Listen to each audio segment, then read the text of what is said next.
నిర్మల్ జిల్లా బాసరలో విషాద ఘటన జరిగింది. గోదావరిలో ముగ్గురు భక్తులు గల్లంతయ్యారు.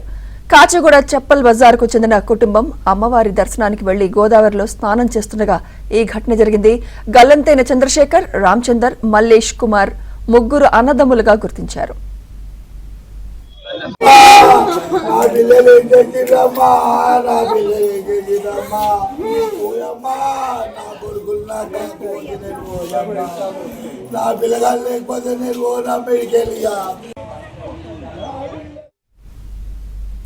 నిర్మల్ జిల్లా బాసరలో విషాద ఘటన జరిగింది.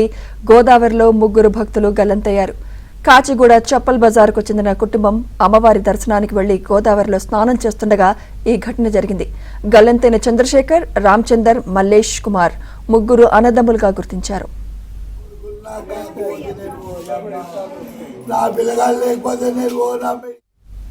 ఇదే అంశంపై మరింత సమాచారం మా ప్రతినిధి మాంతయ్య అందిస్తారు. మాంతయ్య, హైదరాబాద్ చెప్పల బజార్ ప్రాంతానికి చెందిన కుటుంబం ఈ రోజు అమ్మవారి దర్శనానికి వచ్చింది. అమ్మవారి దర్శనానికి వెళ్లే ముందు కూడా వారందరూ కూడా బాసరలోని గోదావరి నది వద్ద పుణ్యస్నానాలకు దిగారు. ఈ క్రమంలో ముగ్గురు అన్నదమ్ములు మల్లే, చంద్రశేఖర్, రామచంద్ర ఈ ముగ్గురు కూడా లోతులో స్నానం చేసిన క్రమంలో ఒకరిని కాపాడారు. ముందుగా మల్లేకి వెళ్ళందు కాగా అతన్ని కాపాడేందుకు చంద్రశేఖర్, ఆ తర్వాత రామచంద్ర ముగ్గురు కూడా అన్నదమ్ములు ఒకరిని కాపాడుకునే ప్రయత్నంలో మరొక ప్రయత్నం చేయడం, ఆ ప్రయత్నంలో వారందరూ కూడా నీటిలో మునిగిపోవడం జరిగింది.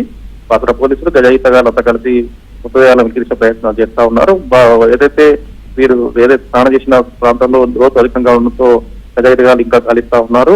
ఈ ఘటన కుటుంబాల తీవ్ర విషయాన్ని నింపింది. అమ్మవారి దర్శనం కొనుక్కు వస్తే ఈ విధంగా జరగడం పట్ల కూడా కుటుంబ సభ్యులు కన్నీరు ముసురుగా వినిపిస్తా ఉన్నారు. ప్రస్తుతానికైతే మృతదేహాల వికిరించే ప్రక్రియ కొనసాగుతుంది. మరి కాసేపట్లో మృతదేహాలు బయటికి అవకాశం ఉంది.